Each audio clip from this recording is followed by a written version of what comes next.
பார்க்கவே செம்ம யூனிக்காக இருக்கிற இந்த மாதிரியான ஸ்வீட்ஸு டிஃப்ரெண்டான சாட் ஐட்டம்ஸு பார்த்த உடனே சாப்பிடணும்னு நினைக்கிறேன். இந்த மாதிரியான இது எல்லாத்தையும் ட்ரை பண்ணுறதுக்கான ஒரு பெஸ்ட் ஸ்பாட் தான் வெள்ளூர் விஐடிக்கு ஆப்போசிட்டில் இருக்கிற VV treat try. First tomato slice try பண்ண ஒரு ஹெல்த்தியான ஸ்நாக்ஸ் சாப்பிட்ட மாதிரி ஒரு ஓகேவான டேஸ்ட்டில் இருந்துச்சு. நெக்ஸ்ட் நிப்பட் மசாலா ட்ரை பண்ணியிருந்தோம். லிட்டில் காரம், லிட்டில் புளிப்பு, லிட்டில் ஸ்வீட்டுன்னு சூப்பராகவே இருந்துச்சு. நெக்ஸ்ட் இந்த கீ கார்லிக் பொருகுலு நல்ல ஸ்மெல்லு, நல்ல நெய் வாசனையோட ஸ்பைசியாக பிடிக்கிறவங்களுக்கு இது கண்டிப்பாக பிடிக்கும். இப்போ தாங்க எனக்கு ரொம்ப பிடிச்ச ஒரு டேஸ்ட்டில் இந்த தை பூந்தின்னு ஒன்று கொடுத்தாங்க.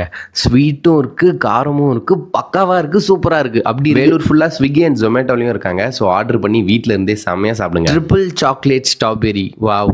வாங்கும் போதே, பார்க்கும் போதே, சாப்பிடும் போது வாவ் வாவ் வாவ், ஒரு செம்மையான டேஸ்ட்டுங்க இது. என்ன மாதிரியான குழந்தைங்கள்லாம் சில டைம் ஃப்ரூட்ஸ் வந்து சாப்பிட மாட்டாங்க. அவங்க கிட்ட இந்த மேங்கோ கஸ்டர்ட் காமிச்சிங்கன்னு வச்சுங்களேன், நெக்ஸ்ட் டைம் கேட்டுகிட்டே இருப்பாங்க. ஏன்னா அந்த அளவுக்கு ஒரு சூப்பரான ஸ்வீட். எந்த ஷாப்பை ரிவ்யூ பண்ணலான்னு கமெண்ட் பண்ணுங்க. மறக்காம உங்கள் ஃப்ரெண்ட்ஸுக்கும் ஃபேமிலிக்கும் ஷேர் பண்ணிடுங்க.